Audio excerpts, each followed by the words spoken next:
Bom, então hoje nós vamos continuar aqui trabalhando com estimadores hoje, né, de estimadores de máxima verossimilhança. Então, vamos ver primeiro aqui os estimadores de momento. Nós já vimos, né, que dos estimadores, né, quando a gente fala assim, momentos de uma variável aleatória, né, seja ela discreta ou contínua, então nós normalmente estamos falando da esperança da variável, nós estamos falando da variância, estamos falando do desvio padrão, tá bom? Esses são os momentos.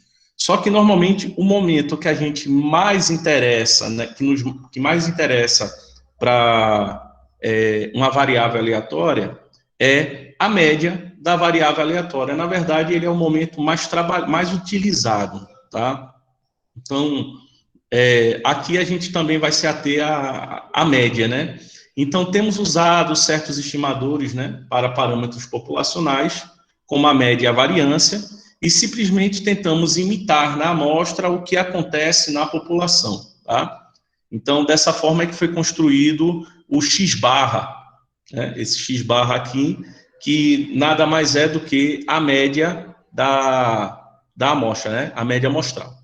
Então, se x for uma variável aleatória contínua, com a densidade, né, f de x, θ1 até θr, dependendo né, de r parâmetros, então, nós chamamos, então, a esperança de x, né, de primeiro momento, tá? Ele vai ser o primeiro momento. E quando eu coloco ali, né, θ1 até o θr, né, são R parâmetros, né, nós já vimos algumas distribuições que utiliza mais de um parâmetro, né, como, por exemplo, a distribuição binomial, que ele precisa como parâmetros o tamanho da amostra, né, ou o tamanho da população N e a probabilidade de sucesso, né. E vimos também a distribuição normal, que é necessário informar, né, na distribuição normal, a média e a variância, né, ou desvio padrão, né? Na verdade, a gente forma a variância, mas utiliza mesmo o desvio padrão, tá, nos cálculos. Então, dizemos que a média, né, da amostra, ele é o primeiro momento da variável aleatória x, tá? E aqui a gente apresenta a fórmula, que na verdade é a fórmula da esperança, que você já conhece, para variáveis aleatórias contínuas, tá? Tá aqui, tá bom? Então, a gente chama de E de x1, né? Ou só a esperança de x, né? Poderia ser apenas, né? Só a esperança de x. Ele vai ser o quê? A integral de menos infinito a infinito, né? De x elevado. Aí eu coloquei o número 1 aqui, mas na verdade, esse número aqui, né, esse expoente de x é o número que tiver aqui, tá? Então vai ficar x vezes a função densidade, tá bom? Então vai ser a integral desse produto aí, tá bom? De x vezes a densidade de probabilidade, a função densidade, né? De probabilidade de x, tá? Dx. Então, com esse pensamento, né, com essa ideia que estamos apresentando, a gente pode definir o késimo momento da variável x.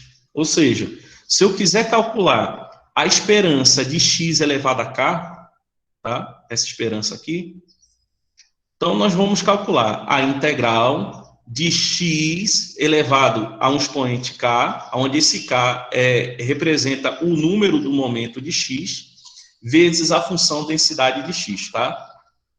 Densidade de probabilidade. Então, nesse caso, K, ele pode ser qualquer número que você desejar. Então, por exemplo, quando a gente normalmente está relacionando, continuando, dizemos que θ1 são estimadores obtidos pelo método dos momentos, tá? Então, assim, quando nós normalmente estamos sempre relacionando a média e a variância, tá? Então, eu vou botar aqui a média x, né? X barra, e a variância sigma, né? Ou melhor, o x barra é a variância amostral, né? Mi, né? Mi, que é a variância a média da população, e a variância da população, né? Tá aqui. Então, a gente tenta repetir, né, utilizando a amostra, esses valores, como se a amostra se comportasse, né, de maneira, né, mais restrita, da mesma maneira que a população se comporta.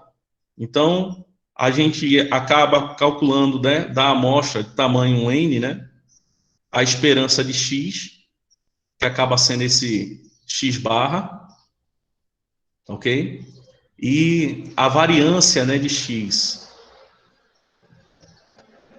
A variância de X, que aí a gente escreve como se fosse assim, né? Sigma chapéu ao quadrado, tá? Nós conhecemos aqui, nesse caso, uma relação entre a variância e esse momento, né, da variável, tá? Então, nós sabemos que temos que a variância, ele vai ser quem? A esperança de x ao quadrado menos o quadrado da esperança de x, né? Tá? Então, nós conhecemos essas duas relações. Isso acontece com a população, né? Então, sigma ao quadrado, né, que é a variância, ele vai ser quem? Ele vai ser o késimo momento, né, o segundo momento da média, menos o quadrado do primeiro momento, né? E aí vamos escrever o quadrado do primeiro momento dessa forma aqui, tá bom? Então, em outras palavras, nesse caso, o segundo momento, ele poderia ser, né, o segundo momento da média, ele pode ser determinado como sendo a variância mais o quadrado da média, tá? Então, a gente encontra aqui essa fórmula aí, beleza? Bom, essas fórmulas aí a gente já vem utilizando elas há algum tempo, né? Eu passei essa relação aqui, agora, para mim, seria importante que vocês não se esqueçam dessa relação aqui, tá? Essa relação aqui, ela é importante e eu acho que você já conhece, tá? É uma relação que nós já estamos utilizando já há algum tempo. E temos essa outra relação aqui, ó, que também nós, de maneira intuitiva, a gente já vem utilizando, mas aí pelo menos é uma forma da gente, é uma maneira da gente formalizar, tá? O que nós já usamos, tá bom? Mais para frente a gente vai utilizar bastante, né, essas duas relações, então é bom que vocês não se esqueçam. Bom, e aí agora a gente tem os estimadores de mínimos quadrados, né? Então, um dos procedimentos mais usuais para obter estimadores é aquele que se baseia no princípio do mínimo quadrado, né, que foi introduzido por Gauss em 1794, mas que primeiro apareceu com esse nome no apêndice, né, de um tratado de Legendre. E aí tem esse nome aí que está em francês, né? Foi em 1806. Então, Gauss somente viria a publicar seus resultados em 1809 em Hamburgo. Então, ambos utilizaram o princípio em conexão com problemas de astronomia e física, né? Muitas coisas da matemática foi descoberto com a intenção de aplicação, né? De realizar aplicações. Então, essa parte, né, dos mínimos quadrados, eu vou apresentar um problema que eu acho que vai ficar melhor do que a formalização. Um problema que não é muito difícil de entender. Então, ele diz o seguinte: um engenheiro está estudando a resistência Y de uma fibra em função do seu diâmetro X e notou que as variáveis são aproximadamente proporcionais, isto é, elas obedecem a essa relação aqui, né? Então, Y, né, o valor de Y, ele é dado como sendo um parâmetro θ vezes o valor assumido pela variável x, onde θ é o coeficiente de proporcionalidade. Agora, ele deseja estimar o valor do parâmetro θ baseado numa amostra de 5 unidades que, submetidas à mensuração e teste, produziram os seguintes resultados, tá bom? Então, X, ele é o diâmetro da fibra, né? E Y, ele é essa resistência. Então, tem, então, essas amostras, né? E foi calculada aqui a média de X, né? Da amostra X e a média da resistência Y, tá? Então, observe que na média, né? O Y, ele é exatamente 3 vezes o valor de X, tá? E essa observação aí não é à toa.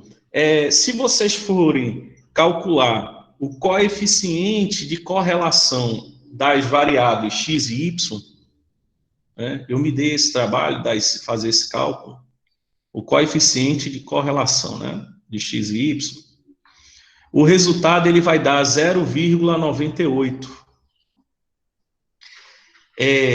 Só recordando, quando o coeficiente de correlação ele dá um número 1 ou menos 1, significa dizer que Y, né, se o coeficiente, né, vamos botar aqui, né, se o coeficiente, né, de X e Y, ele é igual a mais ou menos 1, isso implica dizer que Y e X têm uma relação que é tal que vai ser um número A vezes X mais um número B, né? Ele pode ser escrito aqui dessa forma, tá bom? Então, como o coeficiente de correlação deu 0,98, é um número muito próximo, desculpem, é um número muito próximo do número 1, tá? Então, uma maneira de simplificar, né, essa relação é a gente adotar que existe realmente um número A e B, de tal forma que Y e X vão se relacionar dessa forma aqui, tá? Eles vão se relacionar dessa forma. Bom, e aí o que acontece? Quando você olha os dados, você percebe que realmente existe uma proporcionalidade mesmo, né? Entre X e Y. Então, provavelmente, esse B aqui é zero. Provavelmente esse B é zero. E aí, quando a gente calcula a média, a gente meio que confirma que isso é verdade. Ou seja, eu posso escrever o X, a relação entre X e Y dessa forma aqui, que o engenheiro observou, tá? Ou seja, o valor de Y, ele vai ser igual a um número θ vezes X.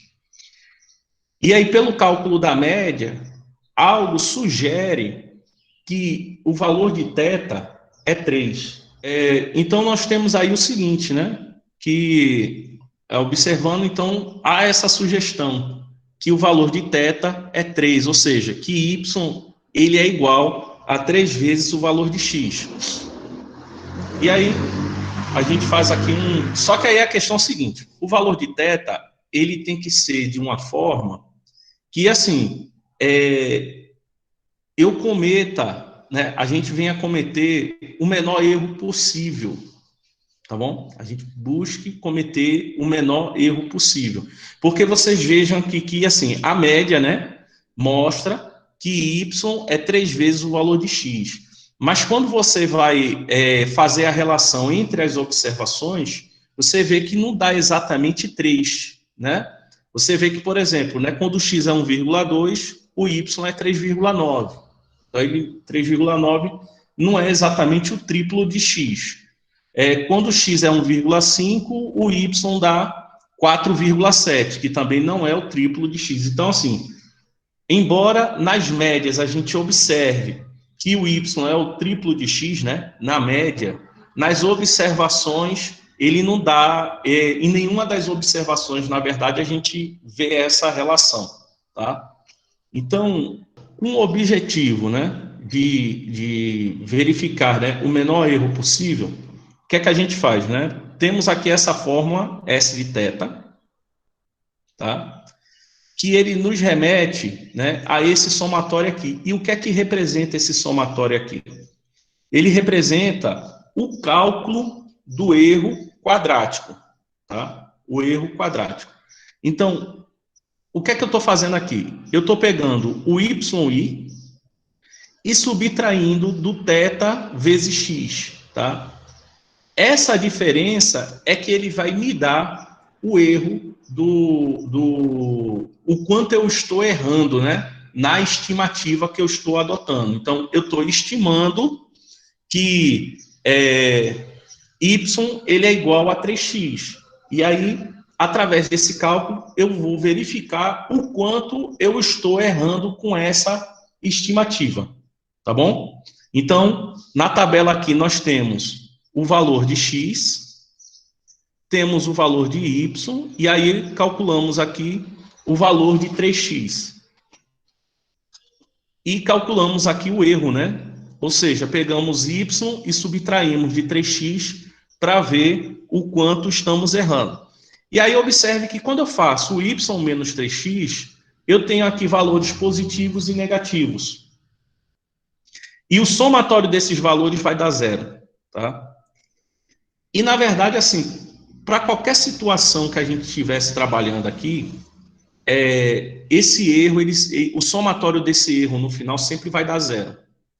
Então, a gente eleva esse erro ao quadrado para que todos os valores fiquem positivos. Então, o erro quadrático, ele nos dá 1 grau do erro, tá?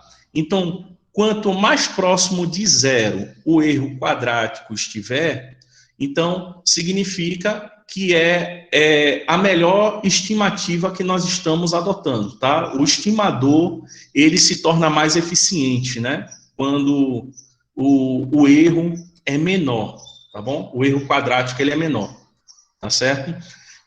E outra coisa, como eu estou utilizando a média, né, que o 3x ali, né, eu encontrei observando as médias, uma proporcionalidade da média de x e a média de y, né, ou melhor, a média de y com de x. Então, ele sempre vai dar zero. Então, a gente utiliza o erro quadrático, e aí vocês verifiquem que ele vai dar, né, essa soma dá 1,06.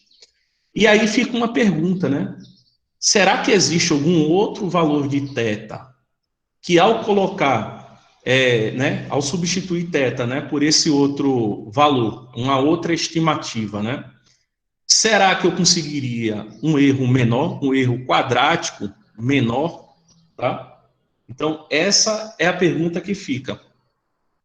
Então, para resolver essa pergunta, pensamos, né? O pensamento foi, bom, vamos derivar essa função em relação a θ. Por que derivar, né? A gente vai derivar e a função que a gente encontrar, a gente iguala a zero. Eu quero derivar a função s em relação a θ. E essa derivada eu vou igualar a zero. Aí a pergunta o que é que a primeira derivada nos dá? Se eu derivo e encontro o valor zero, né, e igualo ao valor zero, né, eu vou estar derivando em relação a θ, quando eu igualo a primeira derivada igual a zero, significa que eu vou achar os pontos máximos e mínimos locais dessa função. Tá? É o que eu vou achar, é os pontos de máximo e mínimos locais. Tá? Então, derivando, no caso, a função do erro em relação a θ, então eu vou achar em θ o maior e o menor valor possível, local, né? De modo que esse erro possa ser o mínimo possível, tá certo? No caso, se eu achar θ mínimo local, eu vou achar o maior erro possível, né? E se eu achar o θ máximo local, eu vou achar o menor erro possível. E é o que me interessa, é achar o menor erro possível. Por isso que a gente está derivando isso aqui em relação a θ, tá bom? Então, derivando isso daqui, em relação a θ, tá? Então, vai ficar 2 x, né? Fica 2x vezes o y menos θ x, né? Esse é, opa, tem um sinal de menos na frente, né? Então, e isso daqui eu vou igualar a zero, tá bom? E aí agora é só a gente solucionar, e nós vamos ter o seguinte, né? Quando a gente deriva S em relação a θ, né? Encontramos essa função aqui, que foi o que a gente calculou ali, e igualamos a zero. Então, quando a gente iguala a zero, nós encontramos aqui o valor médio quadrático de θ, que vai ser quem? X vezes y sobre x ao quadrado, tá? Esse é o valor que nós encontramos. Então, fazendo o somatório, a gente descobre que o θ médio quadrático é 2,94, tá? Então, é um valor muito próximo de 3, mas, né, vamos adotar, então, como estimativa para θ, né, o 2,94. E aí, agora, o interessante é colocar nessa tabela e comparar os valores, né, para quando θ é igual a 3. Então, vejo, né? Então, quando eu coloco o valor de θ, né, igual a 2,94, então ele me gera esse resultado aqui. Então, eu fiz questão de deixar aqui para vocês verem a soma do erro, né? Aqui não é o erro quadrático, né? É só o erro, aonde ele gera valores positivos e negativos, tá? Essa soma desse erro, ele só vai ser zero se θ for o resultado da razão entre o x médio e entre o y médio e o x médio, tá? Então, ele só vai dar zero apenas nessa situação. Para qualquer outra situação, ele vai dar um valor diferente de zero, tá bom? Mas aí a gente vai olhar o erro médio, o erro médio quadrático, tá? Então, o erro médio quadrático é 1, tá? Para θ igual a 2,94. E para θ igual a 3 deu 1,6, tá bom?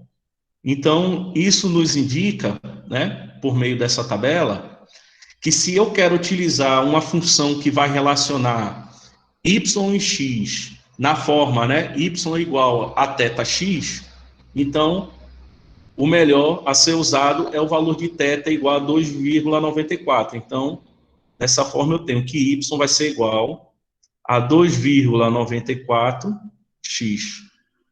tá? Bom, então, gente, se vocês estão fazendo uma modelagem e querem encontrar o parâmetro, né, o valor do parâmetro, de modo que ele minimize o erro, então o correto é você derivar a função do erro em relação ao parâmetro que está sendo observado, tá? É isso que que eu quero passar para vocês por meio desse problema.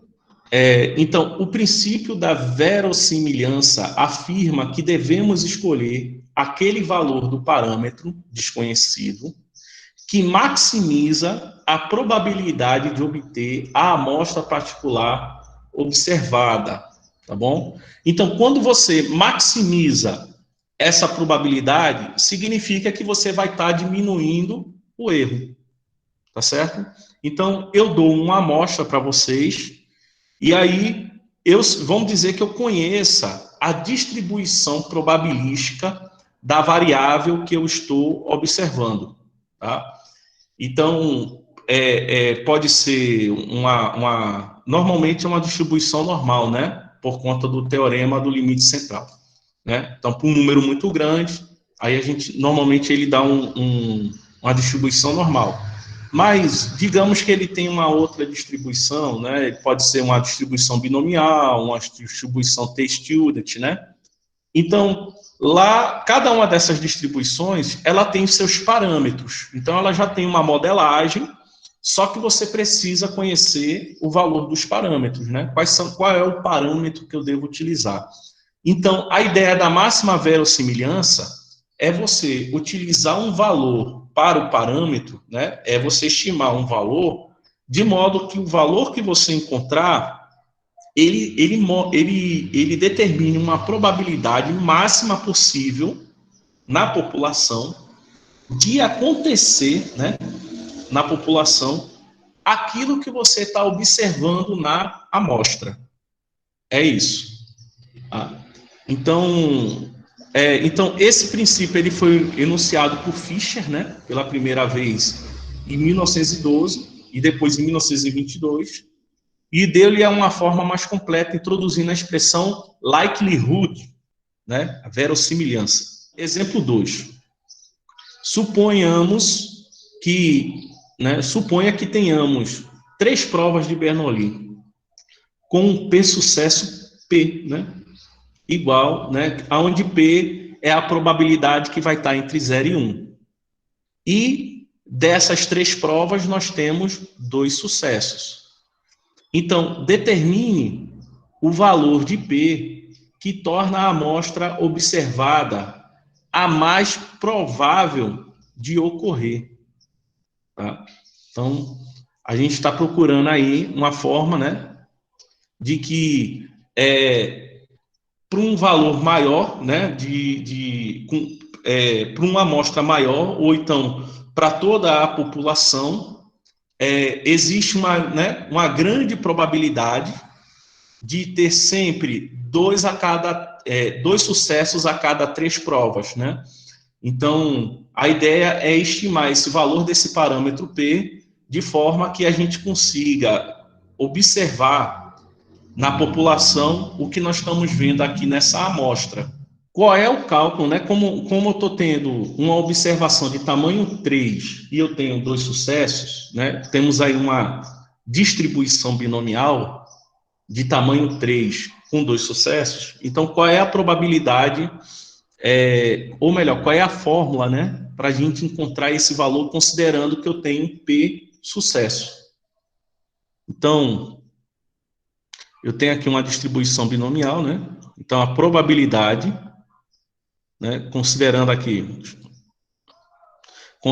né, que x ele é uma variável aleatória discreta, com distribuição binomial, né, de tamanho 3 e probabilidade P, ele não dá o valor da probabilidade, né, a probabilidade de sucesso, ele é P.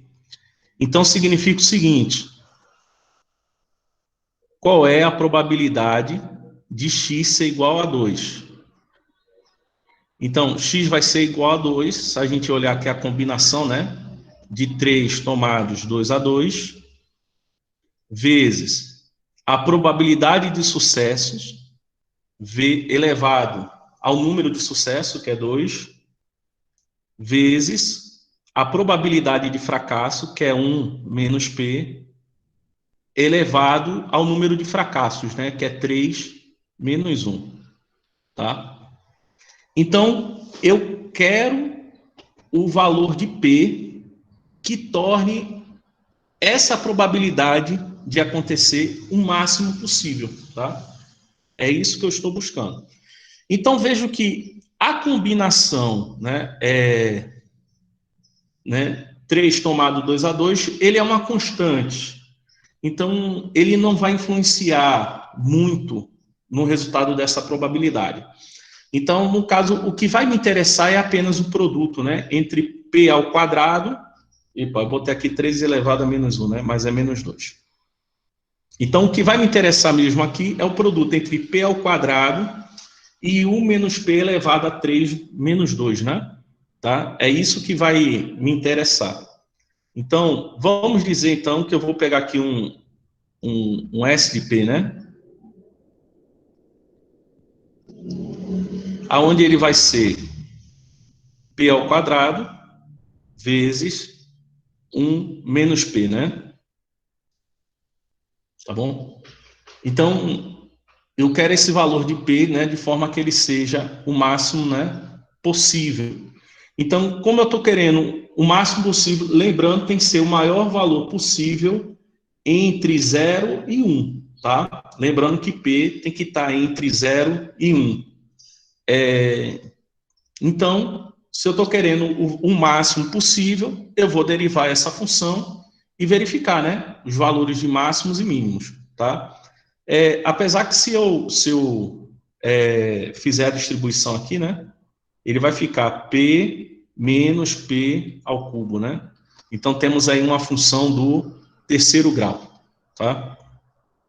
Então, derivando a IS em função de P, né? Calculando a derivada de S em função da variável P, nós vamos ter 1 menos 3P ao quadrado, né? 3P ao quadrado. E isso daqui nós vamos igualar a zero. Gente, eu cometi um erro aqui, deixa eu só corrigir. Aqui ficou P ao quadrado, que é P ao quadrado, não é isso? Menos P ao cubo. Pronto, agora está correto. Aí vai ficar 2P menos 3P ao quadrado. Né, botando o P em evidência, eu vou ter P vezes 2 menos 3P, né? Isso daqui é igual a zero. Então, para que isso seja igual a zero, implica dizer o seguinte, que o P é igual a zero, é isso? O P, aí no caso eu vou fazer, né? O primeiro fator, se for igual a zero, P é igual a zero. Se eu fizer o segundo fator igual a zero, eu vou ter P igual a 2/3. Então, P não pode ser zero, né? E sem falar que ele é, entre os dois valores, P igual a zero é o menor valor. Então, temos aqui o gráfico da função P, a função S de P, né? Que é igual a P ao quadrado vezes 1 menos P, tá? É o gráfico dessa função. Então, entre 1 e 0, né? Aqui, se a gente for aproximar mais, ele não pode ser não pode, acho que pode, né? Se for botar 1 dá 0 também, tá? Então, se eu for considerar entre 0 e 1, né? Nós temos um mínimo local da função no ponto 0 e temos um máximo local da função para P igual a 2/3, né? Tá? Então, esse vai ser o máximo. Então, para que aconteça, né, o maior valor, a maior probabilidade possível de na população acontecer o que eu estou observando da amostra, então P tem que ser igual a 2/3. Então, o estimador que eu vou adotar com base na amostra, né, que vai ser o nosso P-chapéu, vai ser com base nessa amostra, ele vai ser o quê? Ele vai ser o sucesso, que é 2, dividido pelo tamanho da amostra, que é 3. Tá bom? Então, esse é o estimador, né, que nós vamos utilizar para esse caso aqui. Nós vamos ver que, no caso, esse estimador, né, né, nos casos de proporcionalidades, em que eu estou observando uma distribuição binomial, o estimador de máxima verossimilhança, ou seja, o estimador, né, adequado para o parâmetro P, de modo que aumente ao máximo a probabilidade de acontecer na população o que eu estou observando da amostra, normalmente, né, a gente pode utilizar como estimador o P-chapéu, que é o quê? É o número de sucesso dividido pelo tamanho da amostra, tá? Então, esse é um estimador eficiente e que é de máxima verossimilhança, tá bom? Então, falou em proporção, né? Você está observando uma amostra e quer escolher um estimador, né, para o parâmetro, né, de probabilidade de sucesso, então, o que vai apresentar a máxima possibilidade de acontecer na população que você vai ver na amostra é a razão entre o número de sucessos pelo tamanho da amostra. Então, essa é a função de verossimilhança, né? Então, vai ser um L, que vai ser θ, e aí vem x1 até o xn. Aonde esse θ é o parâmetro que nós estamos observando, tá bom? x1 até o xn são as observações da amostra. N é o tamanho da amostra, né? E aí o x1, x2 até o xn são as observações, tá? Então, o estimador de verossimilhança de θ, né? O estimador de verossimilhança de θ é um valor que nós vamos escrever, né? Vamos representar aqui dessa forma, vai ficar θ chapéu, MV, né? Ou seja, a leitura aqui seria, né? O θ de máxima verossimilhança, que maximiza esse valor, né? Essa função aqui. E um detalhe para essa função, tá? O f de x1 θ seria a função densidade para o valor de x1 com parâmetro θ, né? E aí vai até chegar o f de xn de θ, que seria uma função densidade, a função de xn para θ. Então, veja que a gente está tratando aqui como se a probabilidade, né, como a probabilidade de ocorrer cada uma dessas observações, elas são independentes, tá? Por isso que a gente está fazendo um produto, né, de cada uma das funções. E aí a gente pode fazer algumas substituições, tá? Por exemplo, na notação, eu poderia adotar um x como sendo o vetor das observações, tá? A gente poderia anotar dessa forma. E aí, desse jeito, a gente pode simplificar a anotação da função de verossimilhança como sendo, né, L de θ x, tá? Onde esse x, né, ele representa o vetor de verossimilhança. E aqui eu tenho o log de verossimilhança. O que é esse log de verossimilhança? É quando eu transformo todo esse produto numa função de logaritmos. No exemplo 3 ele tem, né? Suponha que a VA, né, de x tenha essa distribuição exponencial, aonde na distribuição exponencial a gente adota um parâmetro alfa, desconhecido. E nós queremos adotar um estimador de máxima verossimilhança para esse parâmetro, né? Ou seja, qual é o valor de alfa que é o mais adequado para a gente adotar, tá? E a densidade da variável x é essa daqui, né? Então, para x maior que zero, a função é 1 sobre alfa vezes e elevado a menos x sobre alfa, tá? E para valores negativos de x, a função densidade é zero.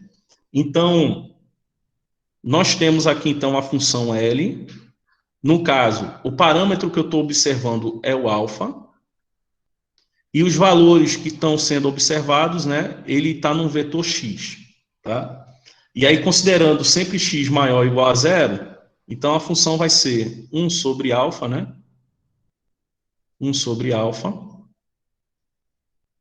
Ou a gente poderia até escrever como sendo alfa, né, elevado a menos 1, vezes e elevado a menos x sobre alfa. Então, para facilitar a derivação, né, nós vamos transformar no log, tá? Por que numa função log, né? Se, por exemplo, eu tenho uma função f de x igual a ln de x, não é isso? Então, a derivada da função f de x vai ser 1 sobre x, tá? Aí ele pode tornar mais interessante. Sem falar que na função logarítmica, ele transforma produtos em soma, quocientes em subtrações, ele tira, né, ele elimina potenciações, então ele acaba se tornando algo mais interessante. Então, vamos transformar aqui, então, essa função numa função log. Então, a função log de verossimilhança, né, de alfa e x, esse L parece um E grande, né? Ele vai ser o log, log não, é o ln, tá? É sempre na base E. Vai ser o ln de alfa elevado a menos 1 vezes E elevado a menos x sobre alfa. Então, isso aqui vai ficar o ln de alfa elevado a menos 1 vezes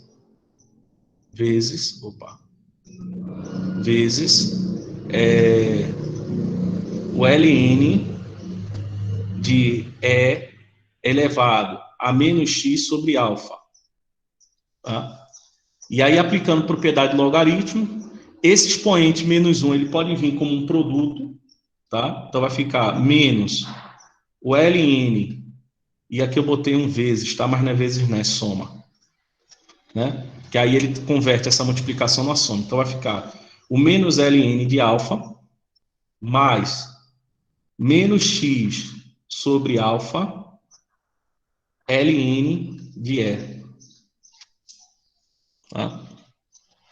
E aí, o ln de E é igual a 1, né? Então, no final... Então, no final, nós temos que o log de verossimilhança, né, de alfa, observando x, ele vai ser o quê? Ele vai ser o menos ln de alfa menos, né? Aqui deveria estar assim, parênteses, menos x sobre alfa. Bom? Então, dessa forma, nós podemos agora calcular a derivada disso daqui, né? Então, vamos derivar o log de verossimilhança em relação a alfa, né? Então, vai ficar, né? O log de ln de alfa fica menos 1 sobre alfa, menos x aqui, ele é uma variável, né? Ou uma variável não, desculpa. Como eu estou derivando em relação a alfa, x é como se fosse uma constante, né? Então, eu só vou derivar 1 sobre alfa. E a derivada de 1 sobre alfa é menos 1 sobre alfa ao quadrado, né? Então, vai ficar mais x sobre alfa ao quadrado. Simplificando aqui, né? Como eles... O MMC de alfa e alfa ao quadrado vai ser alfa ao quadrado, né? Alfa ao quadrado. E em cima vai ficar o quê? Vai ficar x menos alfa, né? X menos alfa. E isso daqui, ele vai ser igual a zero, tá bom? Então, para ele ser igual a zero, basta apenas que x menos alfa seja o quê? Igual a zero, né? Então, isso implica dizer que x menos alfa é igual a zero, o que implica dizer o quê? Que alfa ele é igual a x, né? Então, dizer que alfa é igual a x significa dizer o seguinte, que o alfa chapéu de máxima, né, verossimilhança, ele vai ser o somatório, né, da variável x, né? Botando aqui x com i igual a 1 até n,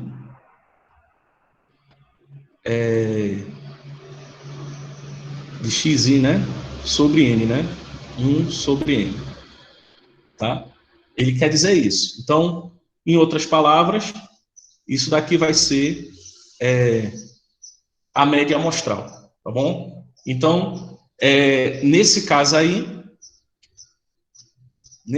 aqui, para x que ele tem uma distribuição exponencial, o parâmetro alfa de máxima verossimilhança, ele vai ser a média das visualizações, tá bom? Normalmente, os parâmetros são sempre relacionados à média das visualizações. Bom, se a gente estiver trabalhando com variáveis aleatórias discretas, a função de verossimilhança, ela pode ser escrita dessa forma aqui, tá? Ou seja, a função de verossimilhança, ela vai ser o quê? A probabilidade de x assumir o valor x1 até a probabilidade de x assumir o valor xn, né? Então, o valor de θ acaba sendo isso, o produto das probabilidades acontecerem. Então, exemplo 4, na tabela a seguir, reproduzimos os dados obtidos no famoso experimento realizado por Rutherford sobre a emissão de partículas alfa por uma fonte radioativa. Na tabela K, na tabela, K é o número de partículas observadas durante uma unidade de tempo. E essa unidade de tempo é 1/8 de minuto, né? Dá mais ou menos 7 segundos e meio aí, né?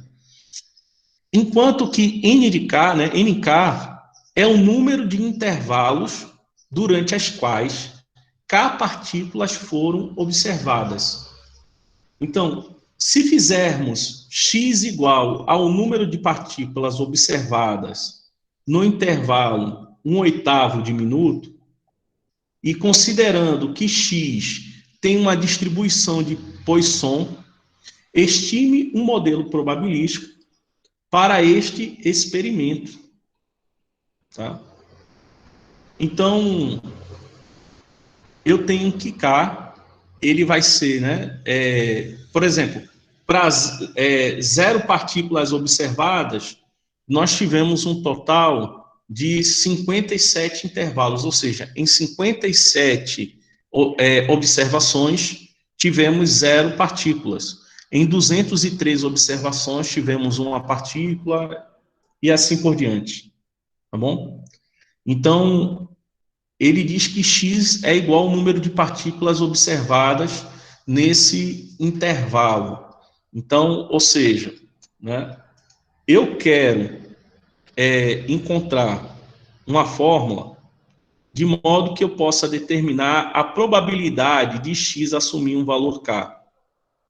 Tá bom? E ele diz que x, ele tem uma distribuição de Poisson, né? Alguém lembra aí como é que é a distribuição de Poisson? Né? A distribuição de Poisson, ele vai ser o lambda vezes E elevado a menos K sobre K fatorial. Tá? Ou melhor, não é nem menos K, é menos lambda, né? A esperança de x, a esperança da variável x, ele vai ser igual ao valor de lambda. É isso daqui que, na verdade, é o que acontece. Não só a esperança de x, né? A variância também, né?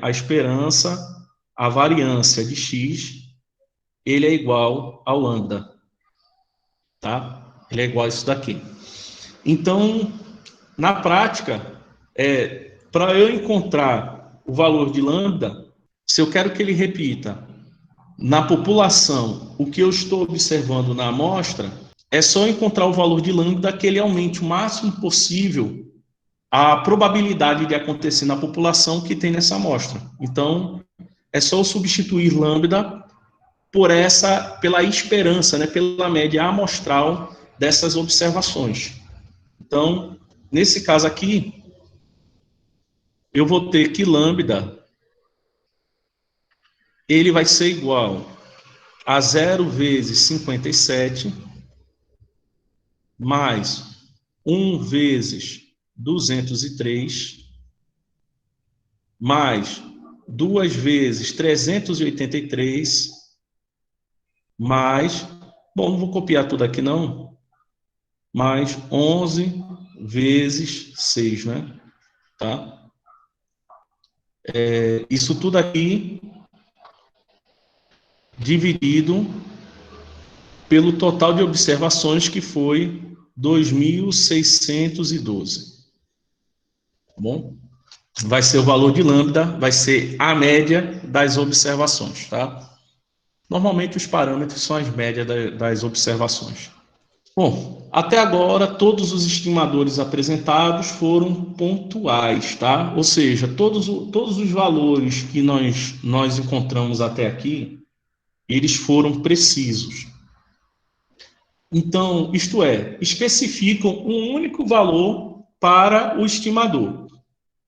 Então, esse procedimento não permite julgar qual a possível magnitude do erro que estamos cometendo, né? Ou seja, quando a gente encontra um estimador, é claro, a gente está imaginando, né? A gente, quando adota o estimador de máxima verossimilhança, a gente está imaginando o seguinte: coletamos algumas amostras e estamos imaginando ou estamos considerando que na população está se repetindo um comportamento que estamos observando na amostra, tá? Sabendo que, se a gente for coletar outras amostras, mesmo, né, de mesmo tamanho ou de tamanhos, né, diferentes, a gente pode acabar observando comportamentos diferentes do comportamento que vimos na amostra anterior, tá? Mas quando a gente coleta uma amostra, a gente já começa a considerar que o comportamento da população é idêntico da amostra coletada. Então, mesmo fazendo isso, a gente está consciente que essa consideração envolve um erro, tá bom? A gente não sabe se esse erro é muito grande, se é muito pequeno, mas a gente sabe que existe um erro ali. Então, esse procedimento, daí surge a ideia, né? Aqui, daí surge a ideia de construir os intervalos de confiança, que são baseados numa distribuição amostral do estimador pontual. Bom, em outras palavras, eu estou observando um estimador, por exemplo, eu estou estimando uma média, tá bom? Eu estou estimando aqui uma média. Digamos assim, eu quero saber qual é a média de idade da população de pesqueira, por exemplo, né? Então, eu vou lá, coleto uma amostra, por exemplo, de 100 pessoas, né? Coleto uma amostra de 100 pessoas. E aí, calculo a média das idades dessas 100 pessoas ali que eu entrevistei. E aí eu digo, olha, a média de idade da população de pesqueira é igual à média dessa população, né? Dessa amostra aqui, que eu obtive aqui. Só que aí é o seguinte, se de repente eu poderia adotar também um intervalo de confiança, um intervalo a partir daquela amostra, aonde eu poderia dizer assim, bom, dentro desse intervalo vai estar a média de idade real da população de pesqueira, a partir dessa amostra, tá bom? Então, trabalhando com esses intervalos, ele nos dá uma maior segurança, né? Então, pelo menos a gente tem uma ideia. Bom, a gente sabe que temos aqui a média da amostra, mas definimos a partir da média da amostra um intervalo que a gente chama de intervalo de confiança, aonde a gente tem um percentual de confiança de que dentro daquele intervalo estamos com a média de idade real da população, tá? Se T for um estimador do parâmetro θ, tá? E conhecida a distribuição amostral de T, ou seja, T ele pode ter normalmente ele tem uma distribuição normal, né? Mas ele poderia ter uma distribuição exponencial, uma distribuição beta, né? Nós vimos várias distribuições probabilísticas, tá? Então, sempre será possível achar dois valores T1 e T2 de tal forma que a probabilidade de θ estar entre T1 e T2 vai ser igual a gama, tá? Onde gama é um valor fixo entre 0 e 1. Então, a gente vai ver mais na frente que gama, ele é um coeficiente de confiança, né? Nós já vimos já, né, para o cálculo do tamanho da amostra, né? Se a gente quer encontrar, né, determinar um tamanho da amostra para que o resultado encontrado ele tenha 1 grau de confiança, então, vocês já viram esse parâmetro θ antes. Para uma dada amostra, teremos dois valores T1 e T2, que satisfazem essa probabilidade aqui, tá? O T1 e T2. Então, teremos dois valores fixos, T1 e T2, e o intervalo de confiança para θ, né? O intervalo de confiança IC para o parâmetro θ, com coeficiente de confiança gama, será indicado do seguinte modo, tá bom? Então, o intervalo de confiança, né, para teta com coeficiente gama, né? Normalmente esse gama ele é dado em porcentagem, né? Então, é um intervalo de confiança, né? Ou é um intervalo com 95% de confiança. Então, gama é os 95%, tá? Então, esse intervalo de confiança vai em intervalo de θ1 até θ2. Tá bom? Que, na verdade, é uma outra visão de escrever isso daqui. Então, para um coeficiente de confiança qualquer gama, temos que usar o valor de Z gama, tal que, né? Aqui ficou cortado, né? Mas seria a probabilidade, né? A probabilidade de menos Z gama ser menor do que Z, ser menor do que Z gama. Isso daqui, ele tem que ser igual ao coeficiente gama, né? Então, o intervalo de confiança, ele vai ser isso daqui.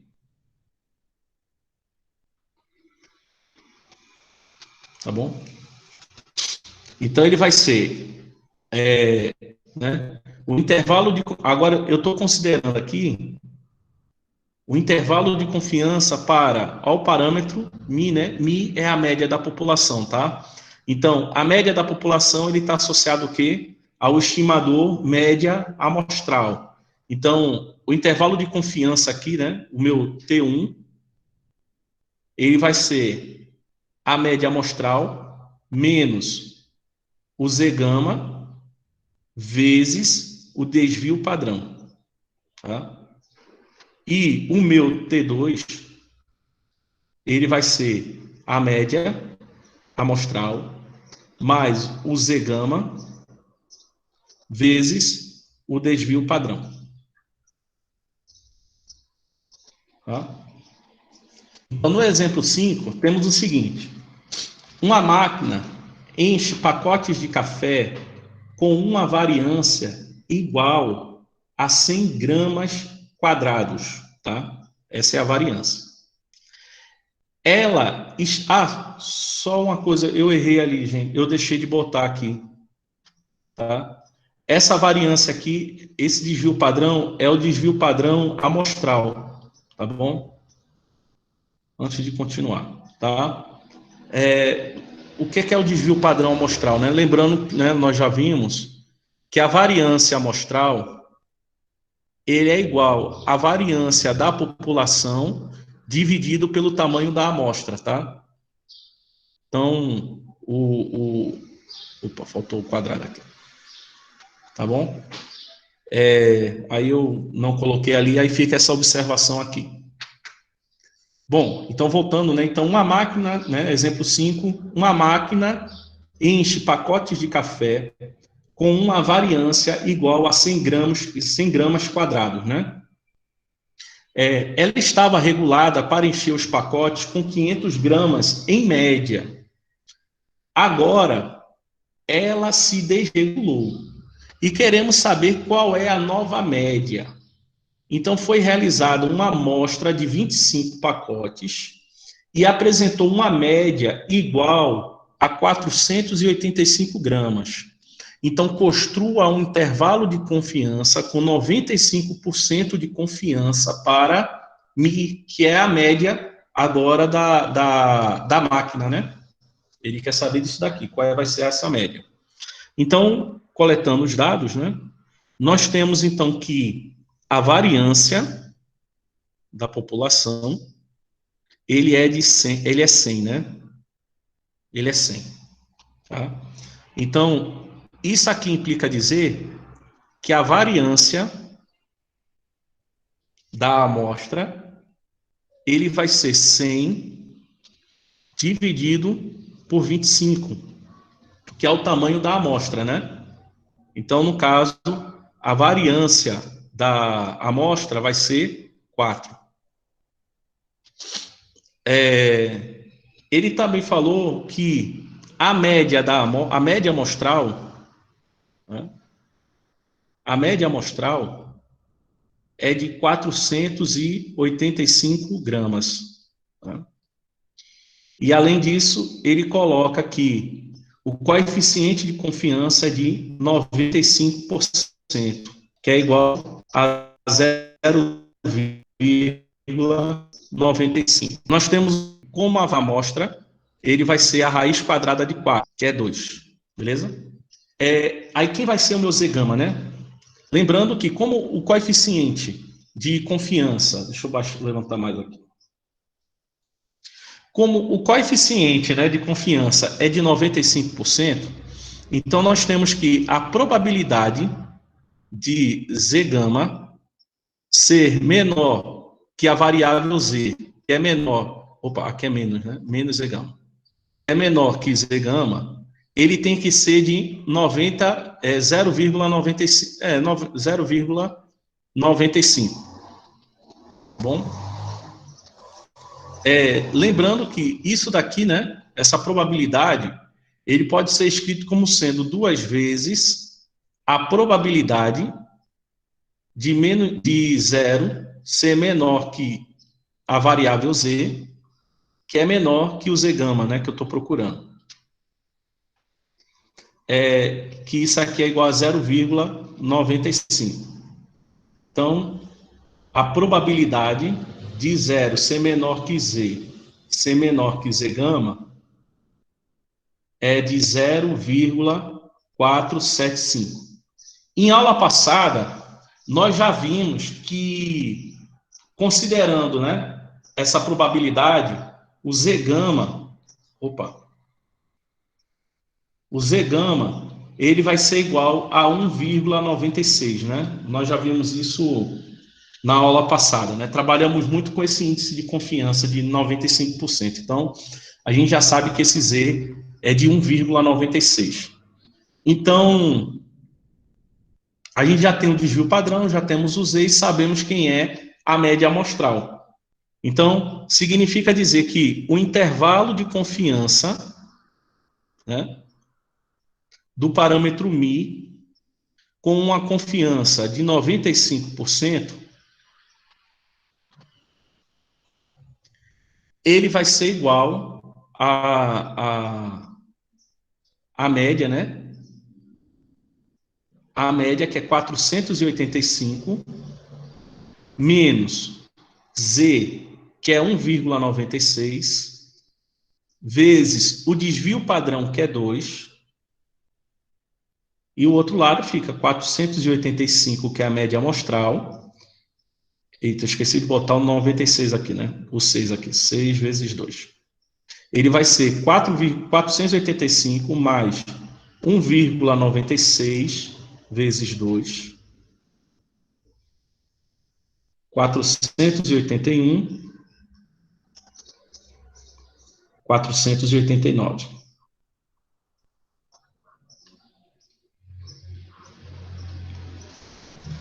Então, significa que existe uma confiança de que, uma confiança de 95% de que a média da máquina esteja entre 481 e 489, tá?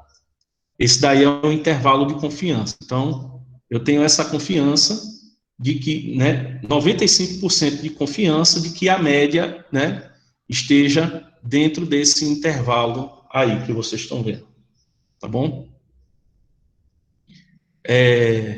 Bom, se eu pegar outras amostras, né, por exemplo, eu poderia pegar mais outros 25 pacotes e calcular média, né? Então, vocês vão ver que a variação, né, vai ser sempre o mesmo, né? A variância, como eu estou considerando ali de 100 para 25 amostras, então o desvio padrão sempre vai ser 2. Como o grau de confiança é de 95, tá? Então, eu tenho uma amplitude aí que vai ser fixa, independente do valor da média, né? Então, a média, então significa que esse intervalo, ele pode ficar variando dependendo da amostra, mas a amplitude é a mesma, tá? Então, significa dizer que se você pegar várias amostras de 25 pacotes, em 95% dessas amostras, o intervalo no intervalo de confiança vai estar a média. Então, vejam só, É, o autor do livro aqui, né, ele fez uma seguinte simulação. Ele fez 20, sim, ele coletou, né, foram 20 simulações, aonde em cada simulação ele coletou 25 amostras, né, de números, com distribuição normal, aonde a média é 5 e o desvio padrão é 3. Tá? Ele fez isso. Então, observe o que aconteceu. Dessas 25, né, de cada amostra, de cada simulação, né, de cada amostra, ele determinou um intervalo de confiança. Então, observem aqui que a amostra 5 não contém a média 5, a amostra 14 e a amostra 15 também não contém a média 5, tá? Deixa eu ver qual foi o intervalo, a confiança foi de 95%, tá? Então significa que em 95%, né, das amostras, o intervalo de confiança ele vai ter a média da população, tá? Então veja que de 20 foram 3, né? Então isso aí dá o quê? Dá 90, não, foram 3, né? De 20. Então 17 sobre 20, né? Opa, 17 sobre 20. No caso aqui, 85% das visualizações, tá? No caso, se ele for pegar um número maior, vocês vão ver, então, que 95%, né, dos intervalos vai conter a média real, né, que está sendo observada. Exemplo 6. Numa pesquisa de mercado, N igual a 400 pessoas foram entrevistadas sobre determinado produto e 60% preferiram a marca A. Determine o intervalo de confiança para o parâmetro P com coeficiente de confiança igual a 0,95. Então, o que é que nós temos aqui, né? Bom, embora ele diz que 60% preferiram a marca A, mas temos ali, né, digamos, vamos dizer aqui que, né, vamos considerar aqui que esse valor do parâmetro P, ele não foi dado, tá bom? E aí nós vamos trabalhar com esse valor aí, né, para Z, para N igual a 400 pessoas. Então, temos aqui um intervalo de confiança, onde temos essa média, né, de 60%, opa, que é a nossa taxa de sucesso, né? Então, temos que P-chapéu, ele vai ser 60%, nesse caso aqui. Lembrando que o P-chapéu, ele se comporta de forma semelhante ao X-barra, né, à média amostral, tá bom? Então, se 60% preferiram a marca A, então a gente trabalha aí com o P-chapéu igual a 60%, tá bom? Bom, então, vocês se lembram que quando a variância amostral, né, quando a variância ele não é dado, a gente trabalha então com a variância de 1 sobre 4, tá? A gente trabalha aí com esse valor. Então, 1 sobre 1 quarto, né? Opa, como ele não foi dado, né? Então fica a variância da amostra, né? Ou da amostra não, da população, ele vai ficar sendo 1 quarto. Então, dessa forma, nós temos que o intervalo de confiança do, do parâmetro P, considerando um coeficiente de confiança, né, de 0,95, ele vai ser o quê? Ele vai ser o P-chapéu, né, P circunflexo, menos o Z gama,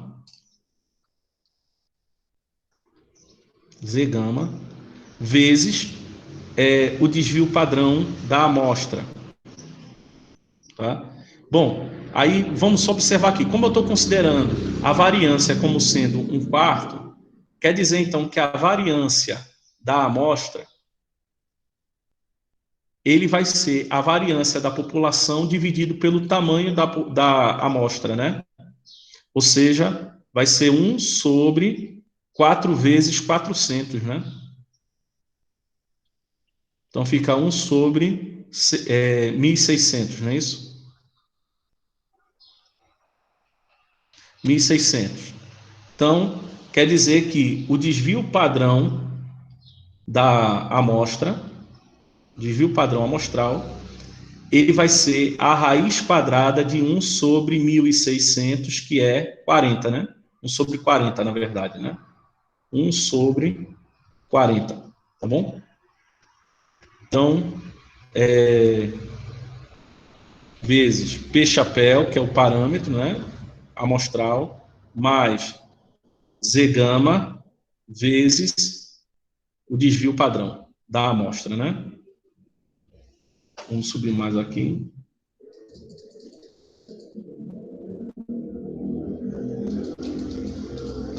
Tá aqui, pronto. Então, já sabemos quem é P-chapéu, que é 60%, né, que é igual a 0,6. Como o coeficiente de confiança é 0,95, já sabemos quem é o Z, né, que é 1,96. Então, né, vou botar aqui, né? Como gama é igual a 95%, então implica dizer que o Z gama é igual a 1,96. Pronto.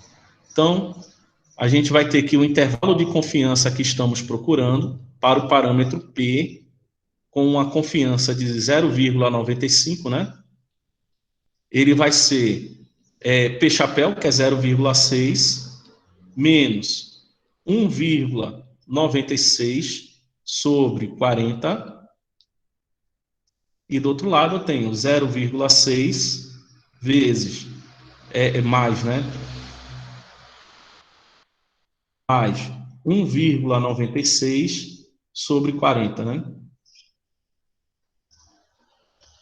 Ele dá 0,55, dá 0,65.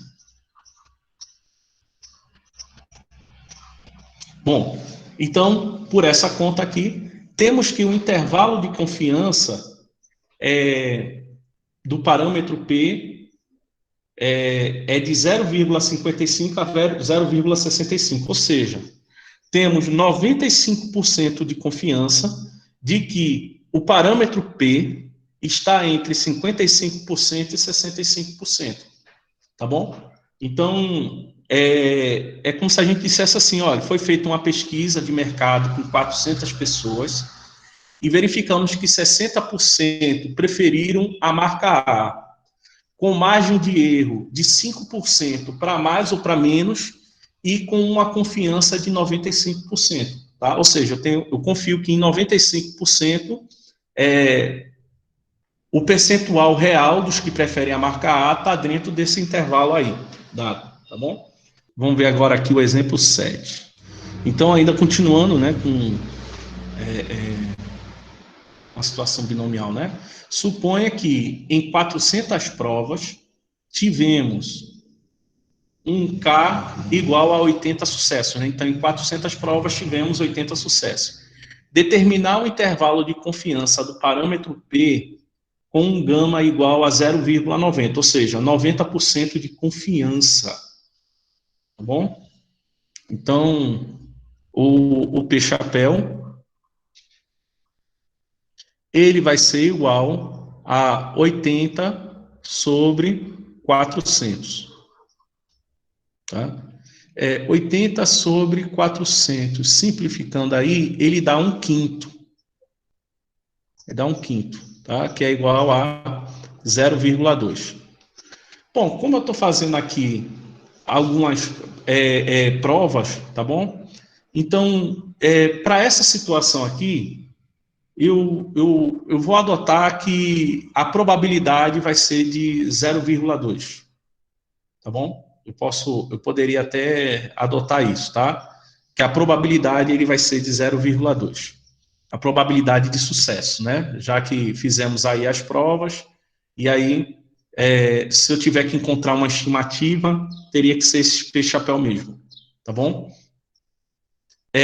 Aí, para o intervalo de confiança, ele né? Eu tenho aqui que a probabilidade, né, de menos z gama ser menor do que a variável z, que ser menor que o z gama, ele tem que ser igual a 0,9, tá?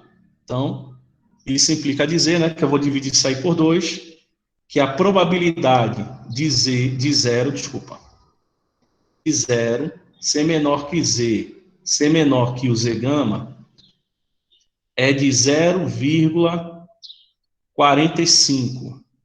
Então, o valor mais próximo que eu achei aqui, né, para 0,45, por bem pouquinho, é esse daqui, ó, tá? Então, aqui vai ficar 1,6 e a terceira casa decimal é 4, né? Então, vai ficar 1,64, tá bom? Esse aqui é o valor mais próximo de 0,45.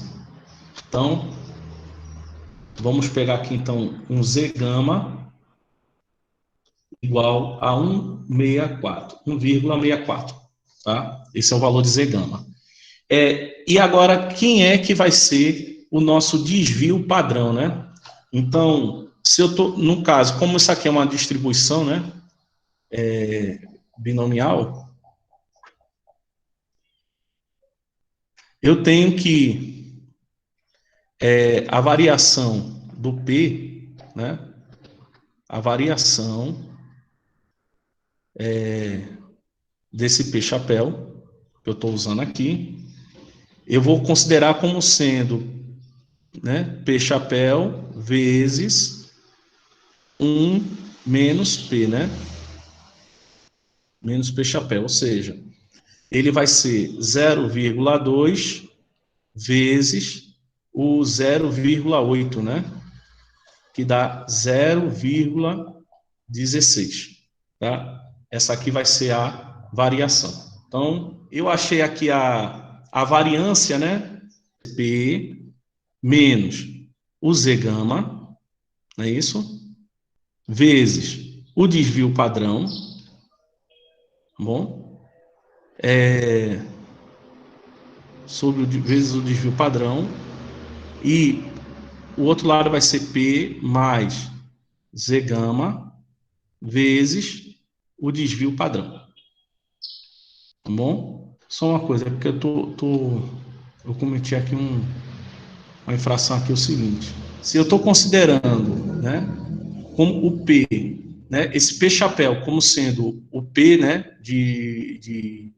o valor, né, a estimativa do valor do parâmetro P, então a variância ele é dado como sendo, né, P vezes o valor, né, do fracasso da 0,16. Então a variância da amostra ele vai ser esse 0,16 dividido pelo tamanho da amostra, né? Tá? Então, significa que o desvio padrão da amostra vai ser a raiz quadrada disso daqui, né? De 0,16 sobre 400. Agora sim. Aí fica 0,4 sobre 20. Vamos deixar dessa forma aqui, a parte decimal em cima e embaixo. Tá? E aqui é o intervalo.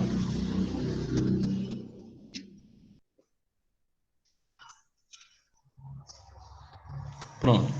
Então, esse intervalo de confiança, né, que eu estou calculando aqui, então, intervalo de confiança do parâmetro P, com 90%, né, de confiança, ele vai ser o quê?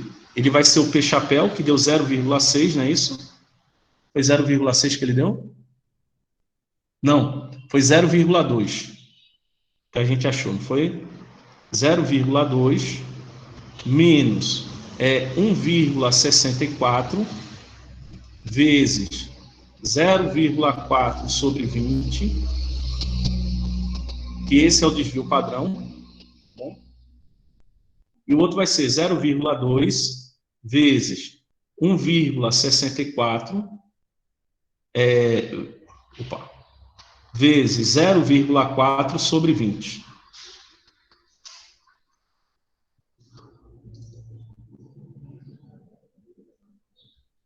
Que dá, eu vou botar aqui arredondado, tá? Dá 0,17.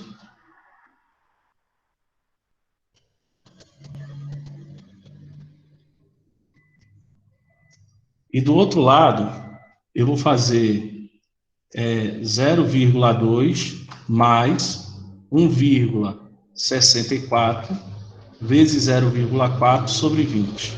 Ele dá 0,23. Então, eu tenho um grau de confiança de 90% de que o valor, né, de P, né, do parâmetro P, que é o que, né, que é a probabilidade de sucesso, esteja entre 0,17 e 0,23, né?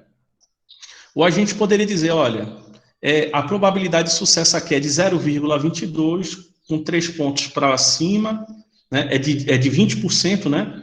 Com 3 pontos percentuais para cima ou para baixo e com uma confiança de 90%. Aqui eu botei multiplicação, mas era soma, tá?